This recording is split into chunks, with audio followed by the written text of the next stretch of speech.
Hola, muy buenas a todos. Vamos a continuar en este vídeo analizando las, los asuntos más importantes que van sucediendo en la sociedad, ¿no?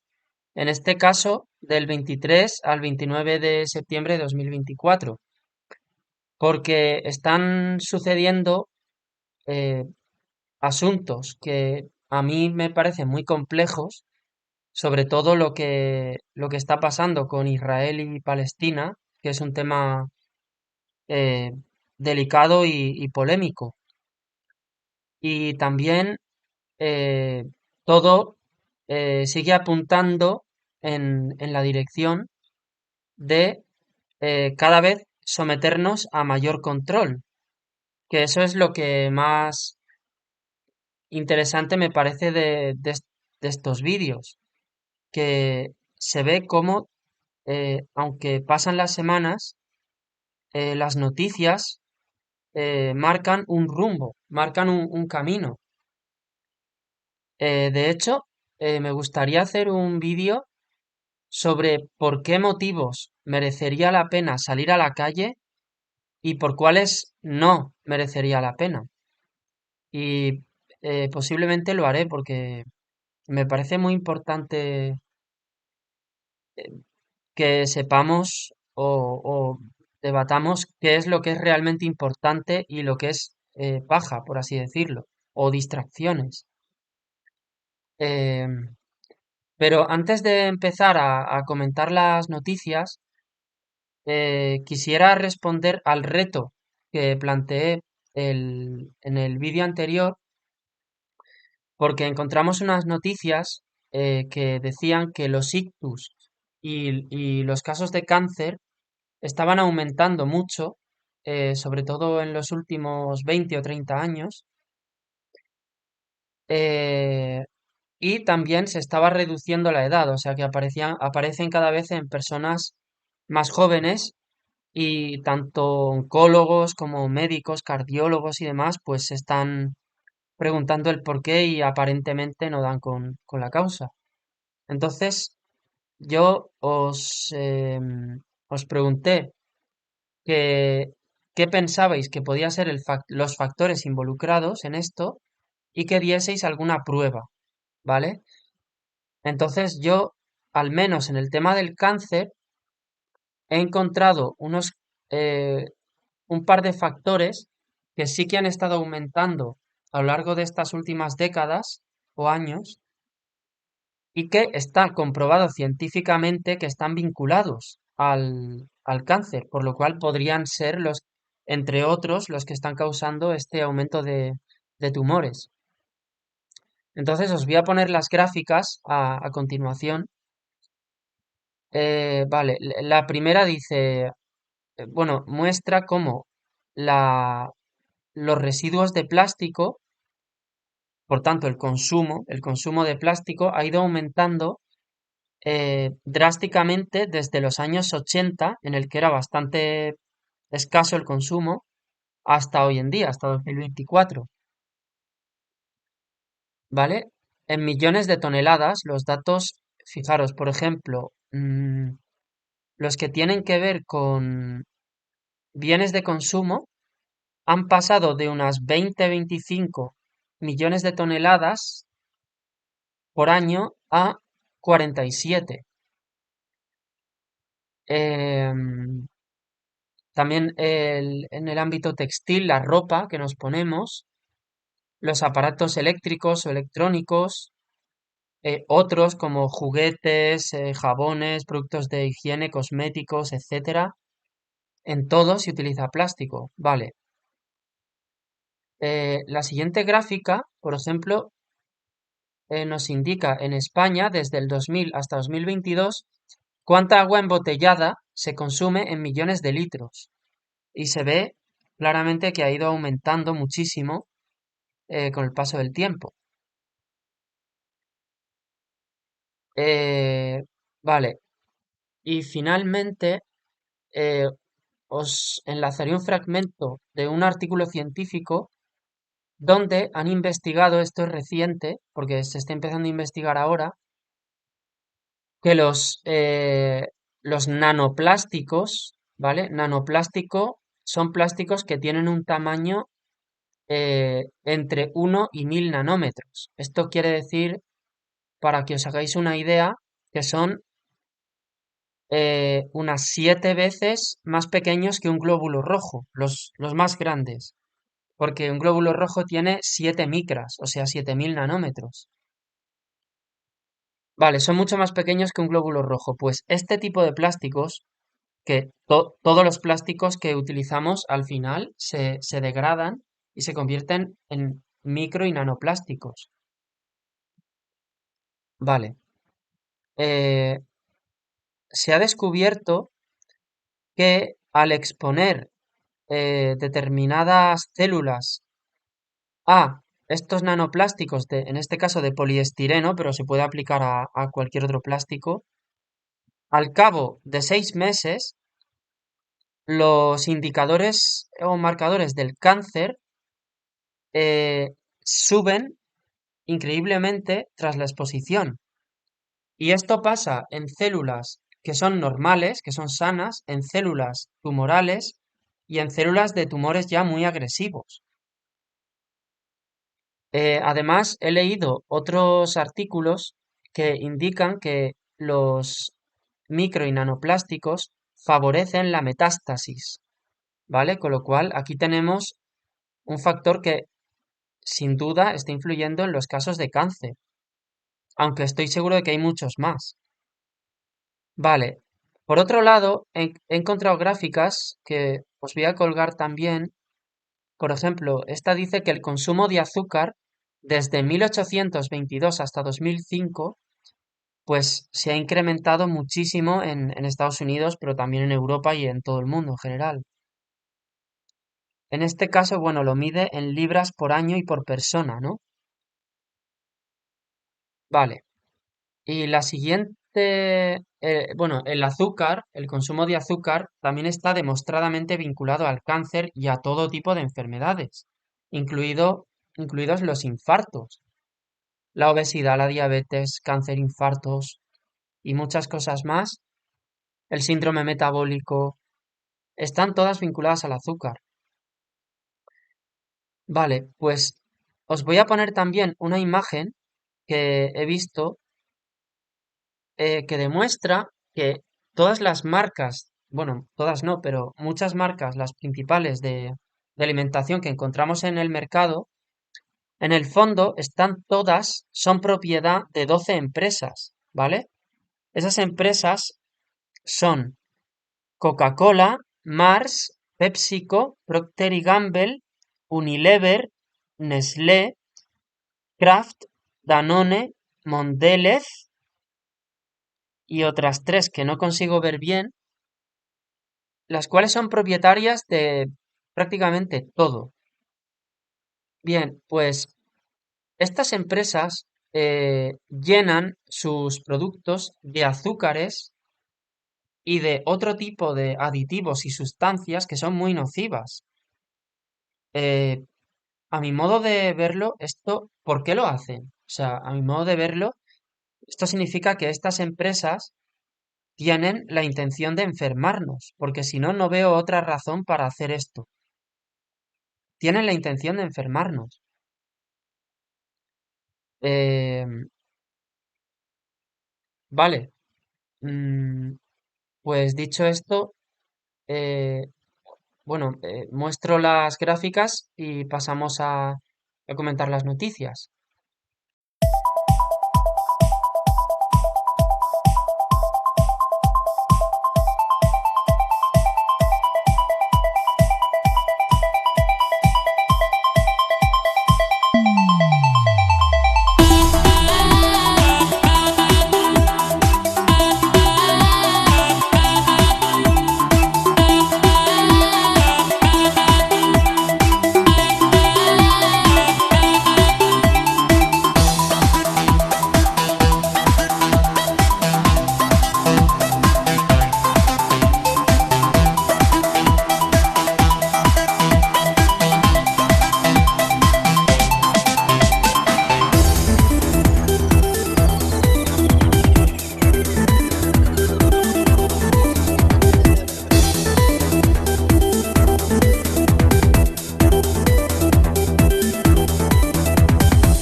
Bien, la primera noticia que me gustaría compartir con vosotros y debatir sobre ella, porque me parece un tema muy complejo, es el tema de Israel y Palestina. La noticia en concreto dice Netanyahu ante la ONU.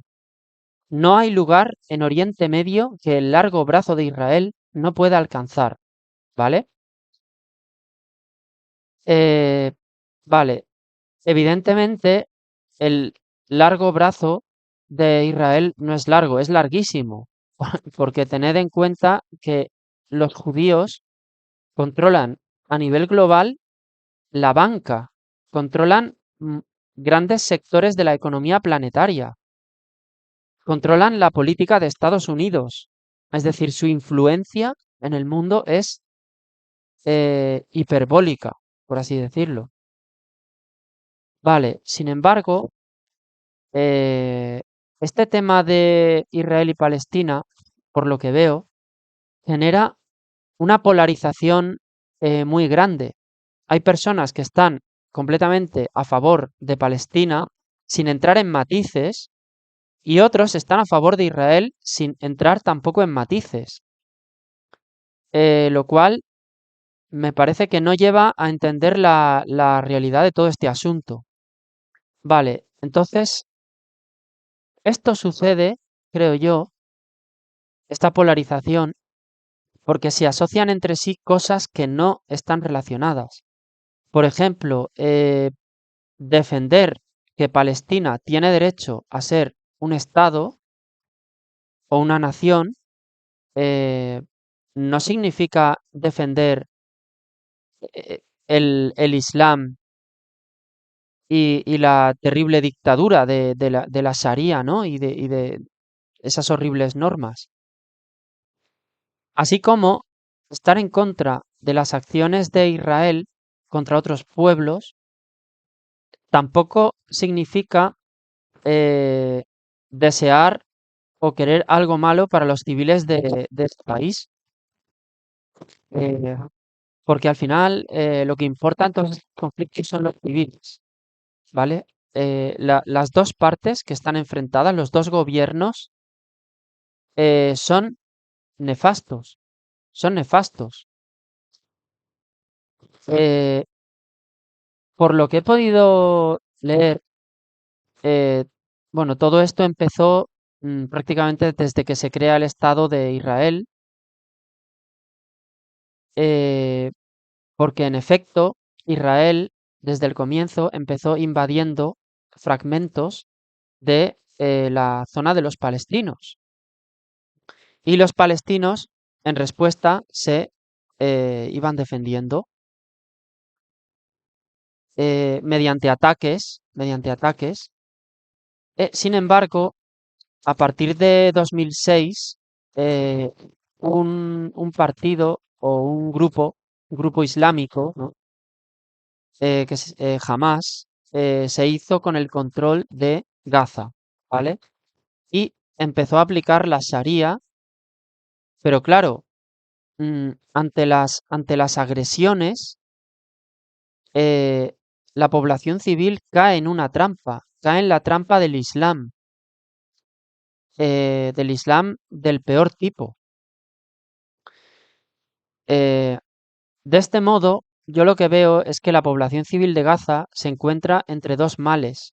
Se encuentra entre un Israel que es indudablemente invasor desde sus comienzos y un gobierno islámico que es de lo peor que puede ocurrir, ¿vale?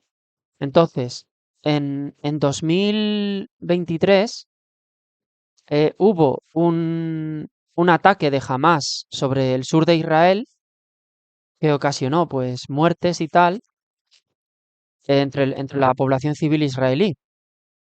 Creo que varios cientos de muertos. Eh, no sabemos si esto fue algo organizado solo por Hamas o fue algo pactado, como si, como una especie de casus belli, ¿no? Sin embargo, el 2 de noviembre de 2023 empezó algo terrible, que es el asedio de Gaza, de la ciudad de Gaza, por Israel. Cientos de miles de personas fueron acorraladas y rodeadas en condiciones de hambruna, como una ciudad sitiada, ¿no? Eh, hospitales, escuelas han sido bombardeados, prácticamente toda la ciudad está destruida y mucha gente ha perdido sus hogares. Esto también es un dato y es indudable. Entonces, no entiendo mm, cómo alguien puede defender las acciones de Israel, eh, al igual que tampoco entiendo cómo se puede defender a los dirigentes de Gaza, ¿no? Y a la situación a la que someten a los civiles. Por tanto, toda esta situación me parece muy lamentable y me gustaría saber qué es lo que opináis al respecto, ¿no? Em, bueno, la siguiente noticia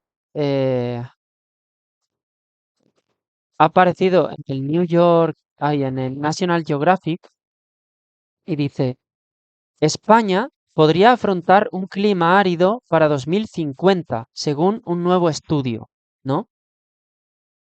Vale, entonces, por, eh, por lo visto, un- una institución que pertenece a la Universidad Politécnica de Cataluña, pero que está vinculado no a la ciencia, sino a la arquitectura, al urbanismo y al tema de la gestión inmobiliaria, ¿no? Que es el Centro de Política del Suelo y Valoraciones, ¿vale? Esta gente ha hecho un estudio, ¿no? Que dice que el clima mediterráneo en España en 2050 se va a terminar, ¿vale? Así de claro. ¿Por qué? ¿En qué se basan? Vale, se basan en que las temperaturas medias de España están aumentando a lo largo de las décadas, hay un ligero aumento, mientras que la gráfica de las precipitaciones va en descenso. Entonces han encontrado una correlación eh, entre ambas circunstancias. Según ellos, cuanto más temperatura media hace en España, menos precipitaciones hay. Vale, yo he ido a buscar si esto es cierto y en efecto parece ser así.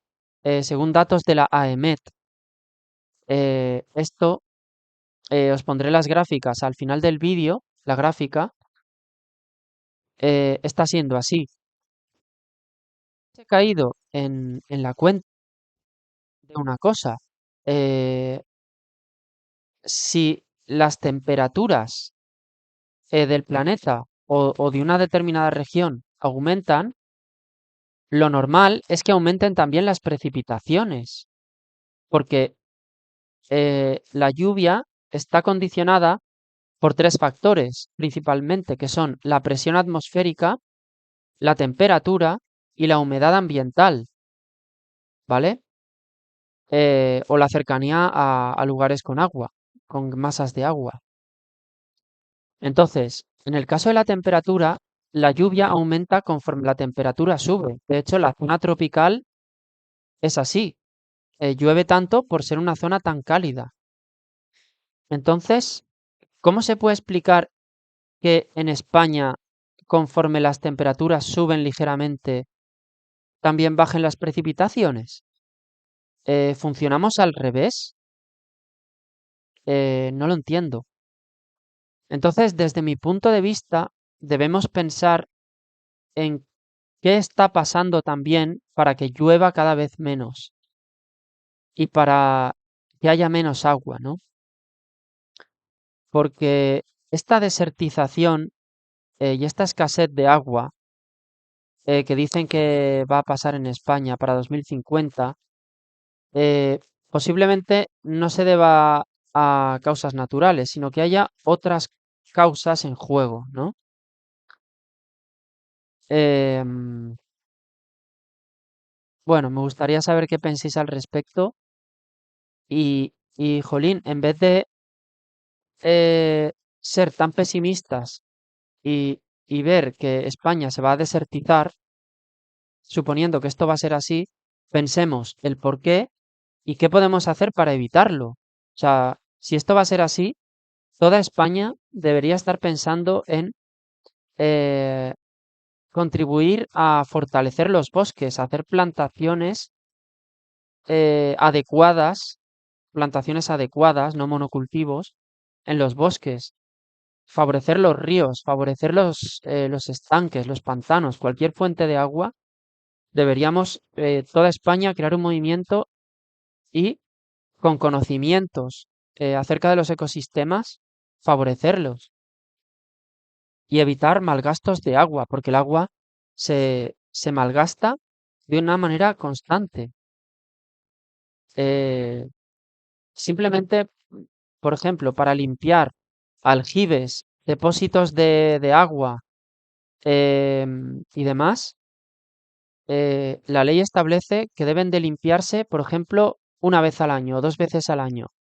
Pues si es un aljibe de 40.000 litros, cuando se hace la limpieza, ese aljibe se vacía completamente y luego se vuelve a llenar.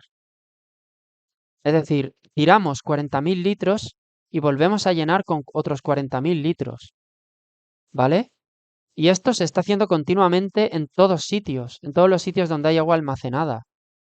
Se están también derribando presas eh, que el Estado ya no quiere mantener, quién sabe por qué, ¿no? En fin, esto daría mucho que hablar, pero no penséis que esto es por causas naturales, o sea, eh, el agua se está perdiendo por una mala gestión y por motivos intencionados. Bien, la siguiente noticia eh, dice, miembros de Just Stop Oil lanzan sopa a dos Van Gogh en venganza por una sentencia judicial, ¿vale? Y entonces, resulta que unas activistas han lanzado, por así llamarlas, ¿no? Han lanzado sopa de tomate sobre un cuadro de Van Gogh en un museo, sobre los girasoles, ¿no? Famosos. Vale, y esto es en protesta, porque esto ya sucedió, y es en protesta de que hayan metido en la cárcel a quienes así lo hicieron entonces. Bien, creo que fue aquella vez sobre la Gioconda, si no me equivoco. Este movimiento, Just Stop Oil, ha vandalizado obras o monumentos tan importantes como Stonehenge o cuadros de Goya o del Greco y otros. Es decir, lanzan sopa o productos alimentarios a obras de arte, ¿vale? Me gustaría, si ven este vídeo, que esas activistas pensasen en una cosa. La sopa de tomate que han lanzado sobre el cuadro eh, ha necesitado petróleo para calentar los ingredientes, para cultivarlos, para fabricar el envase. Es decir, con su activismo han generado petróleo, han generado consumo de petróleo. Eh, Supuestamente es un movimiento que pretende que se detenga el uso del petróleo y demás. Ya sabemos que, aparte de que todo esto está basado en una pseudociencia de que el CO2 es causante de algún tipo de mal sobre el medio ambiente, cuando el mal lo estamos causando nosotros de otras maneras, nosotros me refiero a las actividades industriales, ¿no? Em, Aparte, es un movimiento que he leído que está financiado por una tal Eileen Getty, que curiosamente es una mujer rica porque eh, uno de sus antepasados era uno de los petroleros más ricos de Estados Unidos, un tal eh, John Getty. John, sí, JP Getty. Entonces, curiosamente, la heredera de ese magnate del petróleo financia este movimiento que va en contra del petróleo. Es algo que es curioso.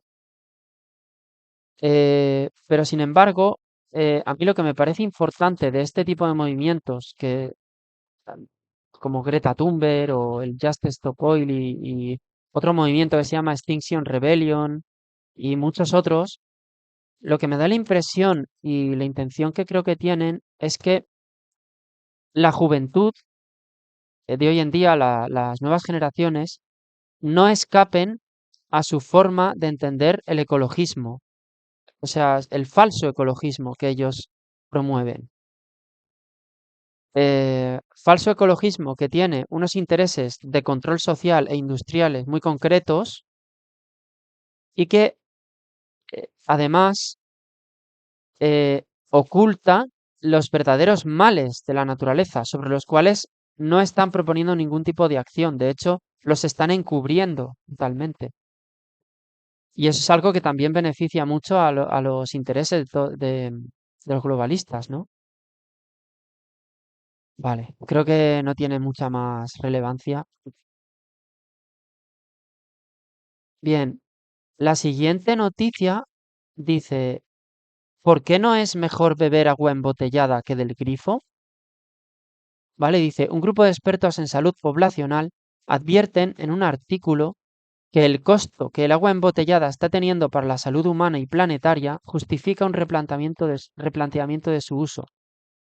Vale, eh, es indudable que la industria del agua embotellada es un fraude total, porque nos venden que ese agua es más sana que el agua de la llave, ¿no?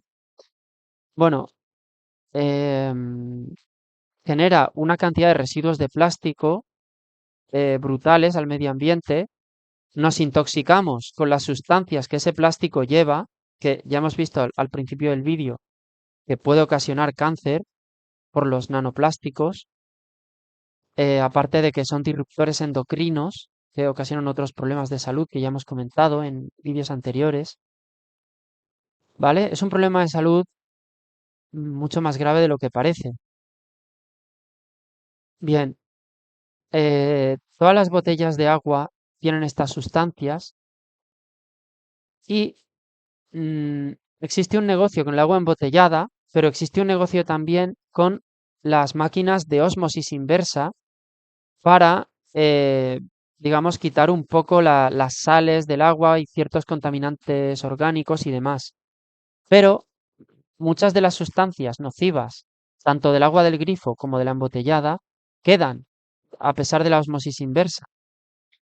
Entonces, existe una solución que nadie promueve, que es la destilación. La destilación es un método muchísimo más barato que la ósmosis inversa. Solo es necesario tener un destilador, que puede ser solar o eléctrico. Y esta destilación elimina, si no el 100%, casi de todos los contaminantes, metales pesados, trazas de cualquier sustancia, ¿vale? Incluido las sales. Eh, entonces genera agua muy pura, que se puede beber perfectamente. De hecho, os voy a mostrar, porque tengo aquí eh, un destilador, no sé si se ve bien, se puede apreciar. Este destilador eléctrico, yo lo compré hace como 12 años y puede destilar 4 litros de agua, se conecta a la red y eh, no necesita ningún tipo de mantenimiento, cuestan alrededor de 200 euros y funcionan, me lleva funcionando más de 10 años, con lo cual eh, eh, esto genera mucha autosuficiencia y genera no solo ausencia de contaminantes en el agua, sino que también total independencia respecto a cualquier negocio, ya sea agua embotellada u ósmosis. Pero, por eso mismo, este método no se quiere promocionar, ni de hecho casi nadie lo conoce a pie de calle.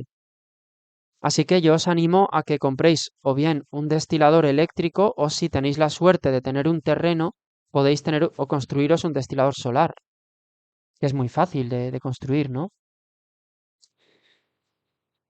Vale, simplemente comentaros que este método existe y animaros a aplicarlo. Bueno, la noticia pues incide en lo que en estos vídeos, también en anteriores vídeos hemos comentado sobre los eftalatos y el bisfenol A que consumimos con las botellas. Fijaros, dice, los microplásticos están asociados con el estrés oxidativo, desregulación del sistema inmune, cambios de los niveles de grasa en la sangre y el bisfenol se ha vinculado a problemas de salud como hipertensión arterial, enfermedades cardiovasculares, diabetes y obesidad, además de tumores de tipo endocrino. Vale, la siguiente noticia dice, el café afronta un futuro incierto, así que una empresa ha tenido una idea, crear café sin un solo grano de café. Bien, dice, hay empresas alrededor del mundo que están creando café sin una pizca de café real. También se está experimentando con el café molecular creado en laboratorio, ¿vale? Como veis, un nuevo alimento que se suma a la tendencia, ¿no? De la carne sintética, eh, que muchas empresas ya están defendiendo. En China es muy común la carne sintética. En Estados Unidos, por ejemplo, Bill Gates ha invertido mucho en carne sintética, en empresas de hamburguesas y sintéticas y demás. Vale. mm, claro, ¿qué es lo que sucede? Que dice, es que los cultivos de café están generando muchos problemas de deforestación y demás. Claro, pero es que en realidad esta deforestación, o sea, a nivel global, el café mm, y sus cultivos no incide especialmente en la deforestación, sobre todo de los bosques primarios, ¿no? Que son los más importantes. Los bosques que no son replantaciones, sino que nunca han sido talados por el ser humano, son los bosques primarios. Uno de los motivos más importantes de deforestación, por ejemplo, en la zona de Malasia, Tailandia, pero también en Brasil, en México, en Colombia y muchos otros países de bosque primario, es el aceite de palma. No sé si os habéis fijado, pero muchos alimentos del mercado tienen aceite de palma, sobre todo dulces, galletas bueno, de estas 12 empresas que hemos comentado, ¿no? Bueno, parece ser que esto les da igual, porque ¿qué necesidad hay de echar aceite de palma en todo esto? Ninguna. Pero ellos lo echan y aquí nadie dice nada sobre esa deforestación. Pero cuando existe el plan de que comamos comida artificial o de laboratorio, ahí sí que importa ese factor, ¿no? Vale. No ya el café hecho con laboratorio, totalmente, por así decirlo, sino el café que hace esta empresa de momento, te dicen que es un café que utiliza semillas de girasol, de sandía y otras semillas, y las somete a un proceso químico que no especifican, ¿vale? Para que esas semillas adopten el sabor y el aroma del café y después le añaden cafeína, esta vez sí, de laboratorio, purificada. Bien, eh, vale, estos procesos químicos tened cuidado porque pensad que, no sé si lo sabéis, pero el café descafeinado, por ejemplo, eh, no sé si os habéis planteado cómo se quita la cafeína de los granos de café. Para eso hay que someterlo a un proceso de extracción química con un disolvente. Y tiene que ser un disolvente en el que la cafeína sea tenga una alta solubilidad, pero no así otros componentes del café. Y un disolvente muy bueno para este propósito es el dicloroetano, o también llamado cloruro de metileno. Este es el disolvente que se utiliza para hacer el café descafeinado. Bueno, y cuando queráis saber los peligros de un componente químico, os animo a que vayáis a la ECHA, que es la Agencia Europea de Productos Químicos, ¿vale? En su página web podéis buscar, ya sea por el nombre del producto o por el número CAS, que es un número específico de cada sustancia química, estos productos. Y en el caso del dicloroetano, eh, se puede ver, y os voy a poner el enlace abajo en la descripción, que dice que es sospechoso de ser carcinógeno y que además se está investigando que sea un disruptor endocrino, ¿vale? Entonces, que sepáis que los que tomáis café descafeinado, indudablemente quedarán trazas, aunque sean bajas, pero quedarán trazas de este disolvente en todo ese café. Pues imaginaros qué puede pasar con un café que ni siquiera es café. ¿A qué tipo de procesos lo pueden someter? No lo sabemos, ¿no? Y bueno, si es un café totalmente ya de laboratorio, molecular, por así decirlo, imaginaros. ¿A qué nivel de dependencia estamos llegando con respecto a estas macroempresas agroalimentarias o químicas, ¿no? Agroquímicas? Es increíble. Es increíble que todo vaya avanzando hacia ahí y que el medio ambiente solamente les importa cuando es para este tipo de propósitos. En fin. Bien, la siguiente noticia, y ya cambiando de tercio, dice, en realidad esta noticia es del año 2016, ¿no? Pero quiero sacarla a colación para que veamos la influencia del sistema escolar. Dice, por pedir más castellano, he tenido que vender mi negocio y cambiar de colegio a mis hijos. Esto, evidentemente, es relativo a Cataluña. Una mujer dijo que perdió su negocio y que sus hijos tienen que andar muchos kilómetros para poder ir al colegio y que la gente les desprecia. Claro, si bien esto tiene que ver con la influencia del catalanismo, indudablemente tiene también que ver con el totalitarismo que supone la escuela obligatoria.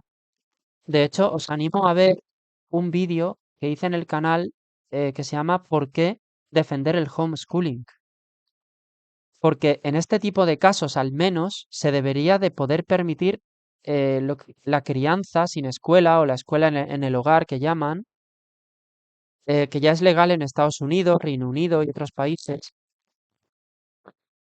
eh, Porque imaginaros, si un simple cambio de idioma genera todos estos problemas a una familia, imaginaros la revolución y cómo afectamos a los intereses globalistas si defendemos el homeschooling y si lo conseguimos hacer legal. Es algo por lo que debemos luchar, ¿vale? Todas las personas que estén afectadas por el sistema escolar, en un sentido u otro, deberían de unirse para defender el homeschooling. Es la solución a todos esos problemas. Y además eh, es una forma de promover vías de aprendizaje que pueden ser mucho mejores que el propio sistema escolar. Bueno, eh, la siguiente noticia dice, el duro camino de los últimos pastores trashumantes, a pie de las dehesas de Cáceres a la montaña de León con 1500 ovejas. Vale, dice José Manuel Sánchez Miguel, es el último ganadero extremeño que practica la transhumancia andando. Eh, bien, entonces, bueno, esta noticia lo que refleja es que oficios mm, que involucran mucha autosuficiencia se están perdiendo por completo. Trabajos como, por ejemplo, el- los carpinteros se están perdiendo. Eh, Pienso en trabajos tradicionales, antiguos constructores de barcos, eh, cristaleros, carteros que reparten las cartas, ven amenazados sus trabajos porque cada vez los trabajos se están industrializando y digitalizando cada vez más.